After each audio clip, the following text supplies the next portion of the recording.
Leadership, leadership, leadership, success, success, success.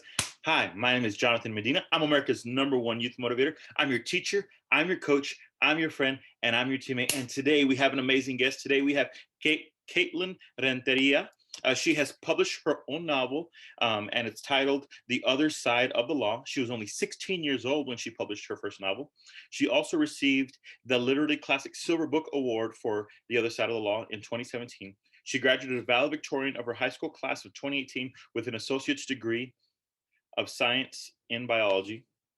She also graduated from the University of Texas Rio Grande Valley in 2020 with a bachelor's degree in science, a bachelor's of science degree in psychology, summa cum laude. She's been promoting literacy and motivation to students all across South Texas for the past 5 years. She's a board member of the South Texas Literary Coalition and the creator of the Right Crowd, a virtual author expo. And she's currently pursuing her Master's of Arts degree in experimental psychology. Please help me welcome an amazing leader, an amazing student, Katelynn Renteria.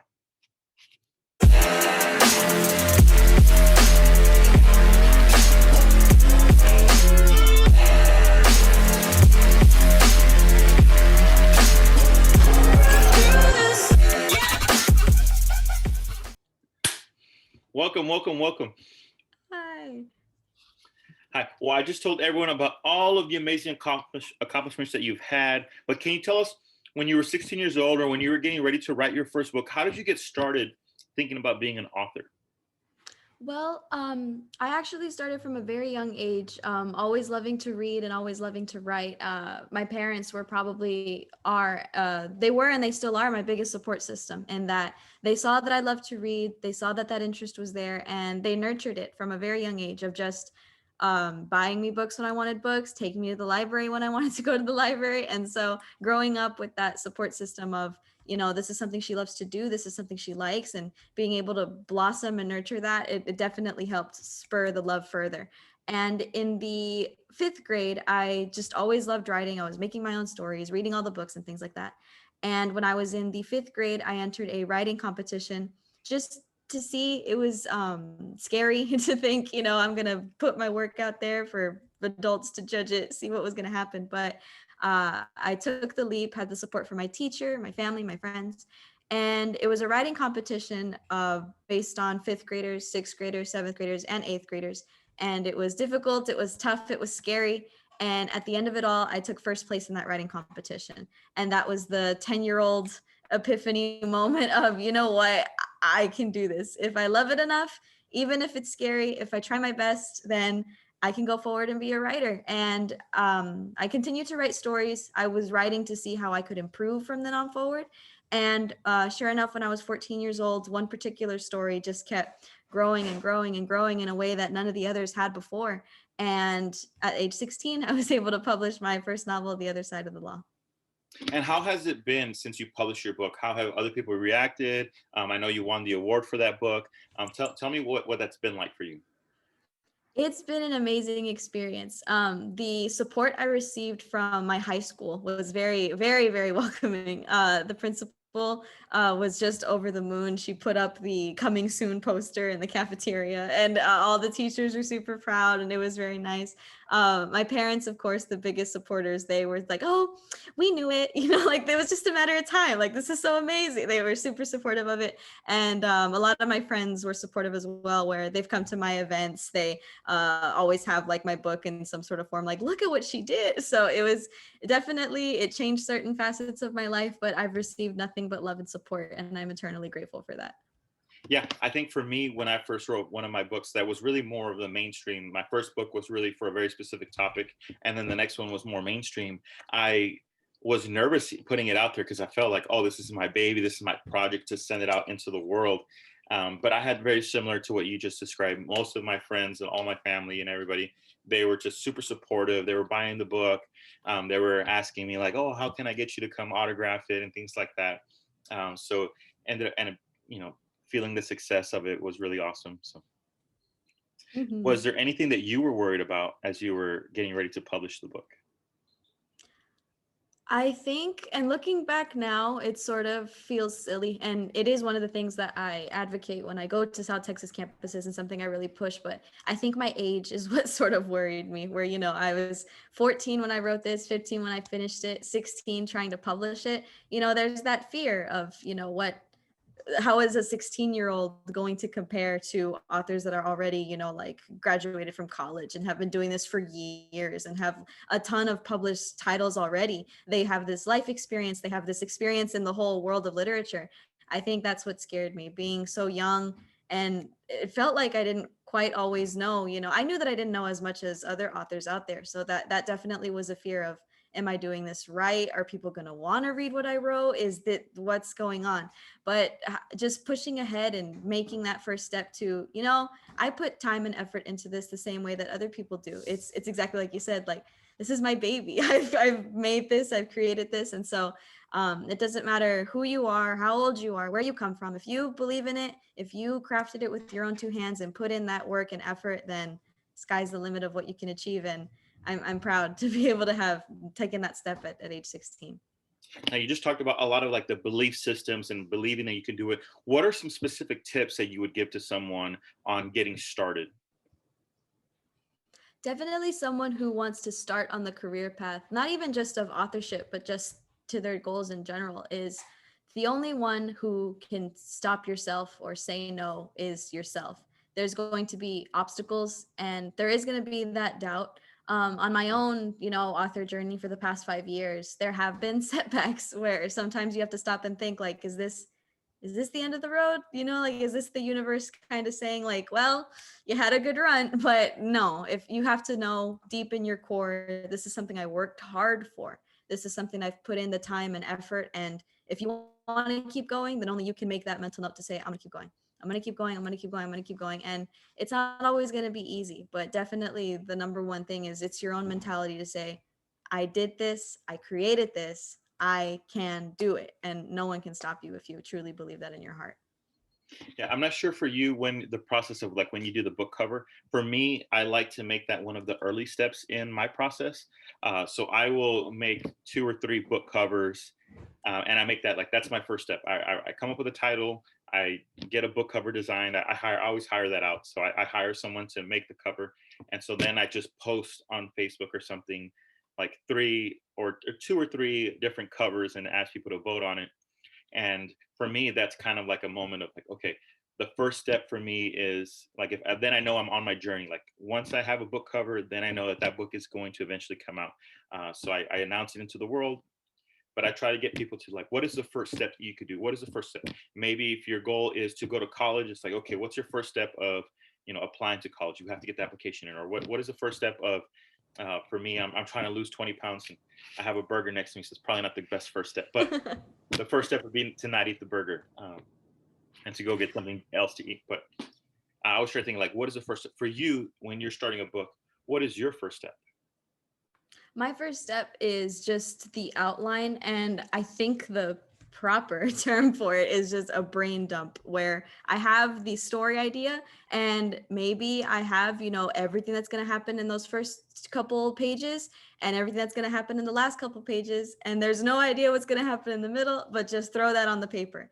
And I create character profiles like from the very details that are never even going to make it into the book. But this character is this age and they had a dog when they were 6 and their favorite color is and like throw in as much as I can. And that single document is going to become the skeleton and outline, where as the story progresses, like possible setting here. Oh, I want this to be that twist, but we'll have to lead up to it. The exposition is going to be here. The main point of conflict is going to happen here. And then just keep adding, keep adding, keep adding, keep adding. And that's probably my very first step of just get it all out. Whatever's up here, whatever possible ideas, you can always cross it out, you can always add to it. But how every single work that I've worked on or written has the original brain dump file with everything on there. So just getting your ideas out onto paper is good just for the creative process, because you get to see it in actuality. You can put the pieces together. It's like a puzzle that you're making grow. And it just feels more real to be able to, even if you're away from it for a couple days or a couple weeks, you come back and you say, like, this is happening. Like, it's forming. It's in the beginning creative process. So I'm definitely a big outliner, and just get it on paper. If it's been living in your head for so long, that's wonderful. But the actual steps to begin putting those puzzle pieces together makes it more real, makes it more cohesive, gets the organization steps ready. And before you know it, that outline is just picked up and put and expanded, and you have your written story. Yeah, and since mine are more a little self-help style of books, and so I like to brain up. I write all of my stuff. I do the same thing. I just put every idea onto a sheet of paper or like a whiteboard type of thing, and then I actually end up. I like to go on Amazon and I look at the other books in the topic, and just to make sure that I'm not missing out on something. So I'll grab all the other books. I'll buy them, or I'll click and see what their table of contents say. What are the subtitles that they wrote about? Make sure that that there's something that maybe I do believe in. I just didn't think of it right away, and then I go with my book, my version of the topic. What would you say is a mistake to tell people to avoid?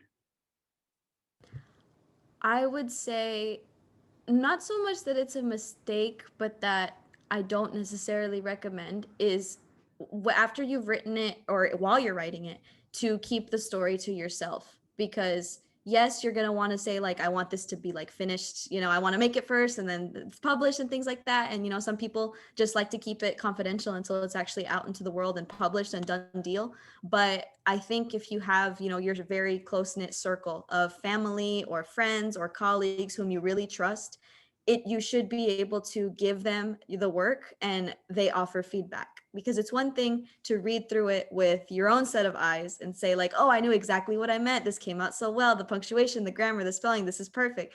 But a second set of eyes who may not have the same mindset as you might catch those parts that maybe they didn't quite work, or they might catch those mistakes that you just ran right over because you knew exactly what you wrote and exactly what you were trying to say. But just even if it's just one other person giving that opinion of, hey, I liked this, maybe this could be reworked a little more. It's amazing the small details that people catch, and even things that you really, oh, you're right, to be able to continue to grow. So I know I'm one of the ones that like to keep it as close as possible, just out of like different reasons. But it's definitely good to have at least one other person or your circle of people, where some people avoid it because they don't want it out into the world until it's published and a done deal. But an extra set of eyes or two to just give you that feedback from an actual editor perspective, like grammar and spelling and cohesiveness, and just to say, hey, I like what you said here. This was a little confusing. Maybe if you reword it, it's always great to have another set of eyes. Yeah, I use that, but I use it for a different reason. I definitely need people to help me edit because I struggled always to edit. When people are like, "Oh, can you read over something?" I'm like, if you're asking me to check your grammar, I can definitely I'll read it and tell you if it flows good, but I don't know anything about grammar. Or I was good in school, but years removed now, I don't think about. I'm not like where are the commas supposed to go, things like that. But for me, I love having to tell other people just because it keeps me accountable. I have friends who like if I go and I tell them like read this, tell me about this chapter, how you felt, did I write it the right way, they're going to ask me 3 months later. It's like, hey, after I did that one chapter for you, when's the book coming out? And so it kind of keeps me like, okay, I do have to release it. I do have to keep the momentum going. I try to do, my goal is to do one every year for sure, but maybe two. And so that's kind of like the goal from now. I was also watching like comedians. They kind of do like a year and a half to 2 years between their show, like their Netflix special, which I would say for us is like the book launch is our Netflix special. And then they go on the road, like practicing, practicing, practicing, and then they deliver it. And since I have a speaking business, I have kind of probably a blend of the author slash comedian slash speaker stuff going on, but just not that funny. But That's what has, awesome, though. do you plan on releasing more books in the future? Can you tell me more about that?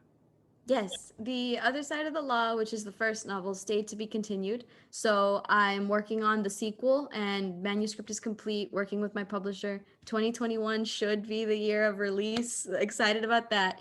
And I'm also have a children's book in the works, manuscript complete, and I want to do the illustrations myself. Oh, So I've spent, quarantine sketching basics and learning about the software and how to, the reference photos and all this stuff. So that's been my self project to be able to help bring that to life.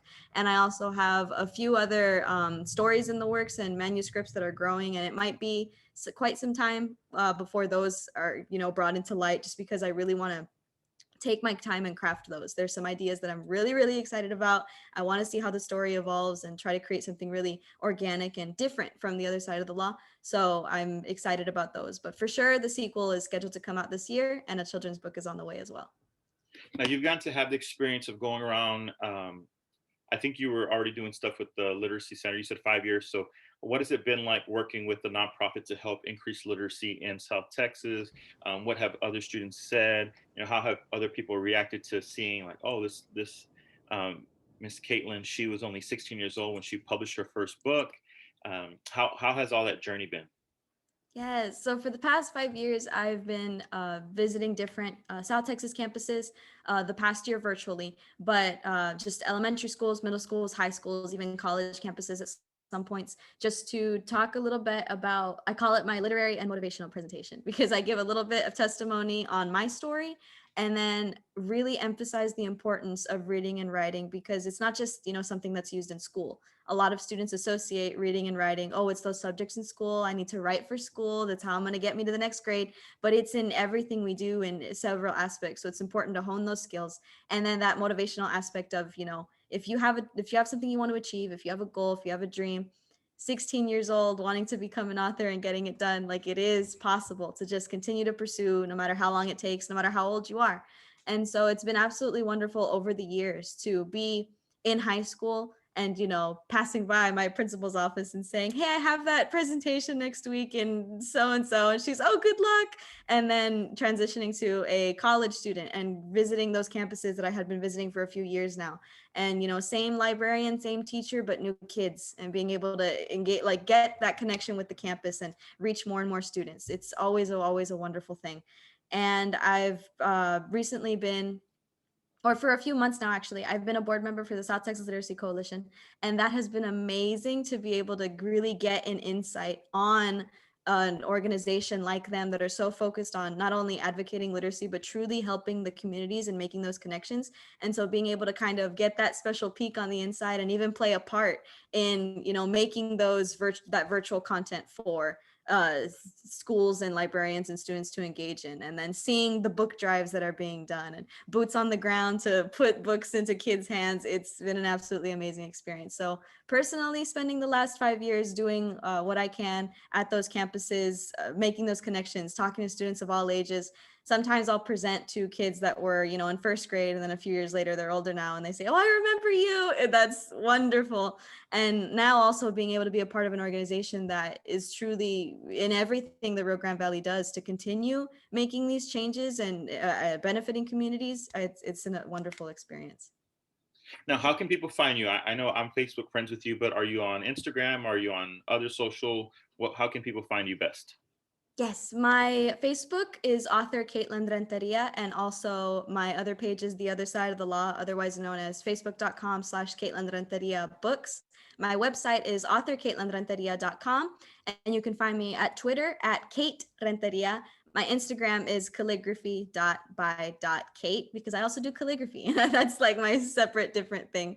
And my YouTube channel is author Katelynn Renteria, and there I have all of the different panels that were live streamed during the sort of virtual exposition that I made in 2020 called The Right Crowd. So there's like 16 different panels with about 50 different guests of just authors and literacy advocates and special guests. And I'm very happy to be able to share that on my social media as well. And I also have a psychology podcast called What's Not to Psych, where I talk about all things psychology, because that's my area of study.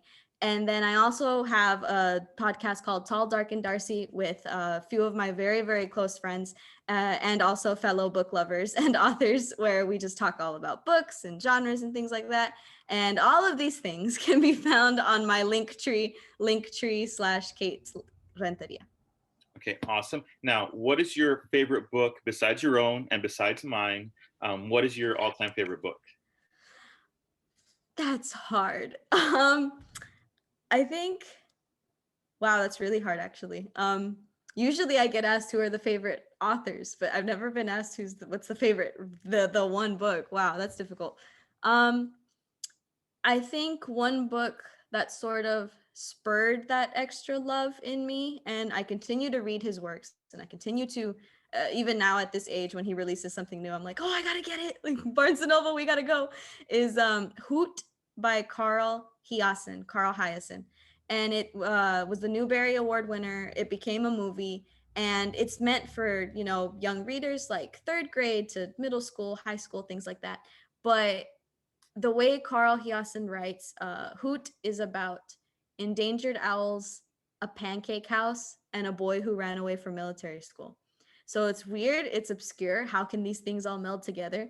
But he writes the story in such a way that it keeps you moving and it keeps you wanting to read more, and you get so excited and so invested. And when you read, you know that he wrote that. He's just got this voice and he's got this touch, and that inspired me that one day I hope to be at that level to write and people can say like Katelynn wrote that. Like it's got her touch. She for sure did that. So I've always loved his books, and I know he was one of the authors that definitely spurred that passion. So I still reread just to enjoy. I share it with students when they ask recommendations, and it's definitely one of my favorites. Yeah, and I'm glad you talk about his voice or the author's voice, because I think sometimes in the editing process, there's people who wanted to maybe like really change the way I wrote a sentence or two, and I'm like, no, no, but that's not my voice. My voice, I speak like this, um, and so I'm sorry, but there's gonna be random like motivational moments of me just being like if I was speaking on stage, that's how I want to write, and so that's just my personal touch. But now, what is your favorite quote?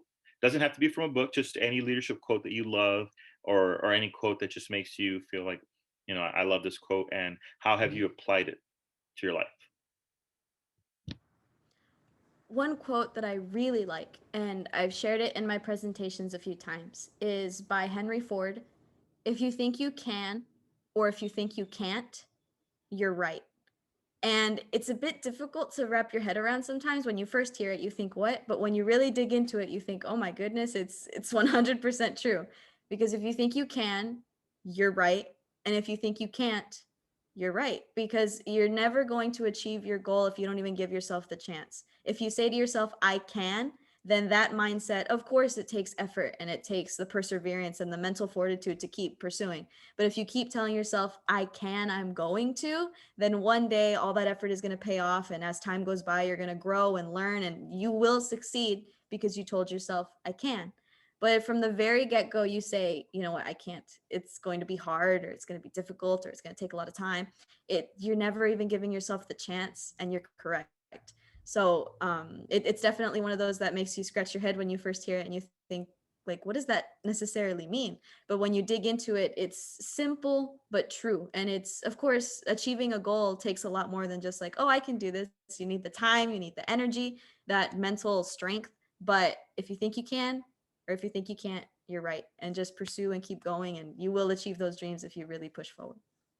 Yeah, and I do want to mention that we're talking about right as in correct. You are correct, not right, because we're talking about authors so much today. Um, Yeah.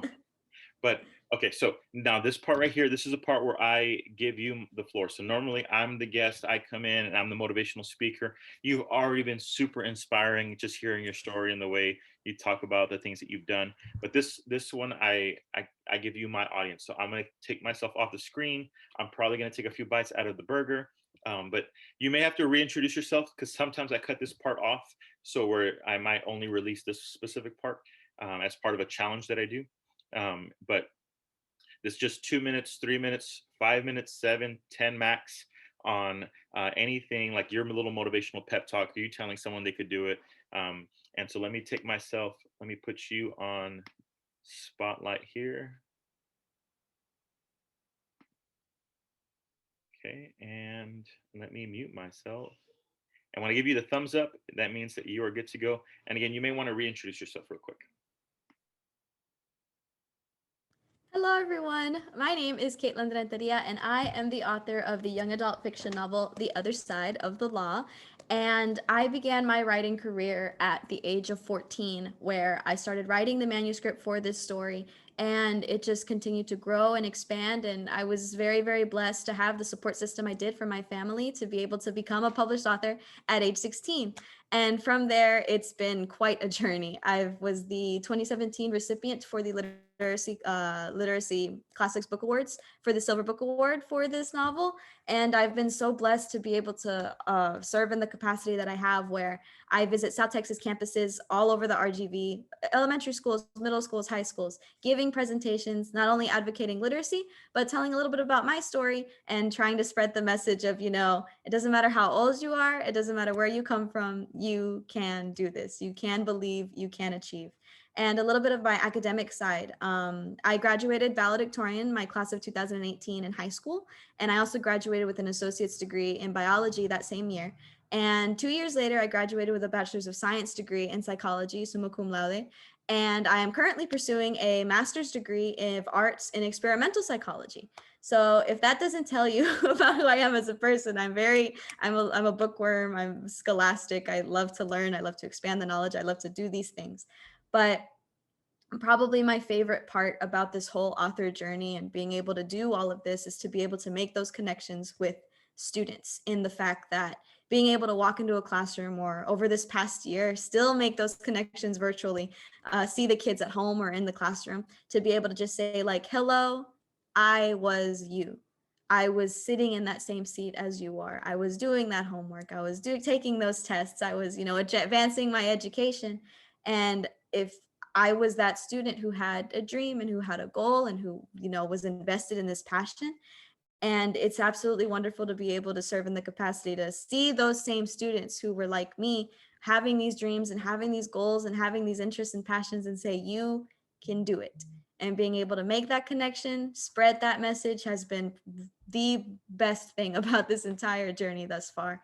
And I'm very grateful to be able to share my story, not only to these students, but their families, the whole Rio Grande Valley community. And I'm looking forward to many more years of just continuing to spread the story, share the message. And I'm very happy to have been invited here today to reach a new audience and continue to spread that passion.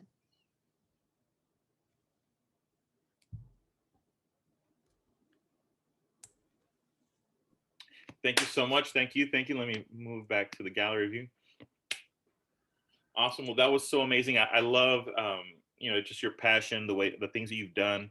I think it's so inspiring to, there's moments where I doubt myself even as an adult, and to see that you did not doubt yourself even as a student.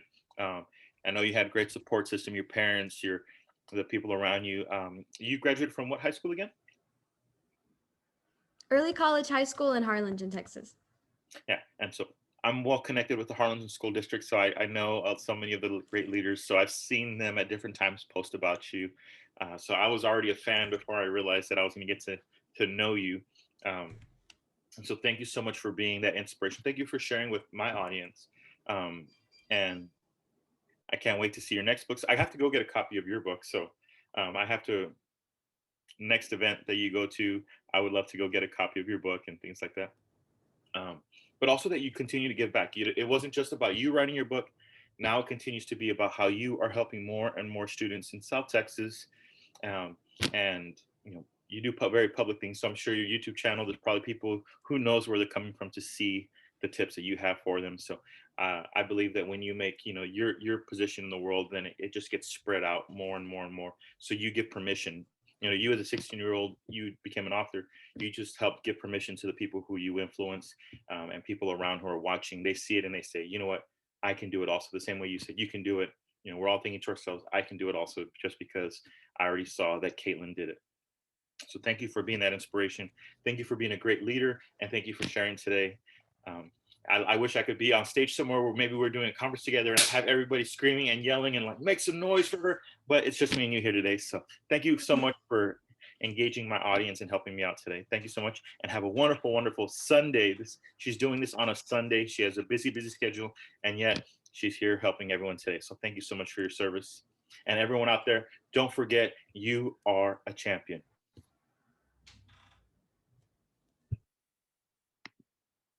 Thank you.